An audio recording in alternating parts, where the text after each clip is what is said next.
Aloha, galera! 5 minutos de mulheres que correm com os lobos no projeto Marcas de Combate. Aquelas marcas que a gente vai adquirindo ao longo da vida, que podem ser externas aqui no nosso corpo, ou pode ser aqui na nossa mente, no nosso coração, mas que compõem a nossa história e que nós podemos usar a nosso favor e a favor das pessoas que a gente ama, tirando bom proveito das nossas experiências. Este livro, Mulheres que Correm com os Lobos, nos ajuda a fazer isso, certo? Nos ajuda a identificar as marcas e a usá-las da melhor maneira possível. Ninguém está imune a sofrer as marcas de combate. Estamos falando da história do Manauí e nessa história tem vários personagens. Tem o próprio Manauí, tem duas irmãs gêmeas, tem o pai delas e tem um cachorrinho. E a gente está lembrando aqui, relembrando que tudo parte da mesma psique, tudo parte da mesma mente. É lógico que nós podemos analisar as histórias fazendo correlações dessas histórias, desses personagens, com pessoas da nossa vida. Mas se a gente quer promover mudanças em nós mesmos, vamos olhar sobre esse aspecto primeiro, depois a gente faz essa correlação, tá certo? Primeiro a gente muda aqui dentro, e aí quando a gente muda aqui dentro, a gente acaba mudando a nossa atitude, e aí sim essas nossas mudanças de atitude refletem mudanças no nosso ambiente externo e em outras pessoas também. Nós queremos melhorar sempre, né? Queremos deixar o mundo melhor para os nossos descendentes também.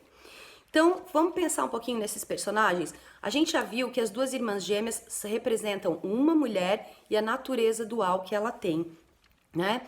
E o Manauí e o cachorrinho também são uma representação de uma natureza dual. Só que aqui nós temos um personagem masculino e duas personagens femininas, ou dois personagens masculinos e dois femininos, o Manauí, o cachorrinho e as duas irmãs. Então, assim, para começar, como é que é isso? Dentro da minha própria psique, eu sou o Manauí, eu sou as irmãs? Sim. Tem uma diferenciação feita. Então, vamos esquecer um pouco esse negócio de homem e mulher, masculino e feminino. Vamos tentar entender como é que é essa representação nas histórias e como é que os psicólogos, psiquiatras e psicanalistas identificam essa questão do masculino e do feminino, porque ela pode causar uma confusão gigantesca. Eu confesso que de início eu também não compreendia isso, certo? Mas quem é o pessoal do Instituto Hiperroxo que me ajudou a compreender o que significa isso.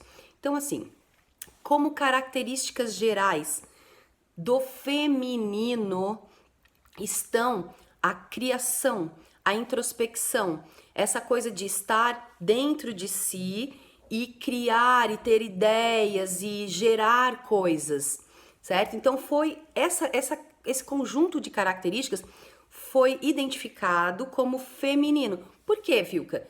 Porque as mulheres mostraram, inclusive na natureza do seu corpo, que tem mais essa característica.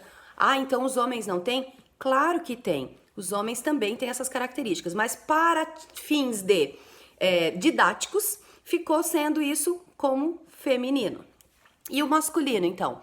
O masculino é a nossa força de ação. Então, é quando a gente pega aquela ideia gerada pelo feminino e coloca em prática no mundo.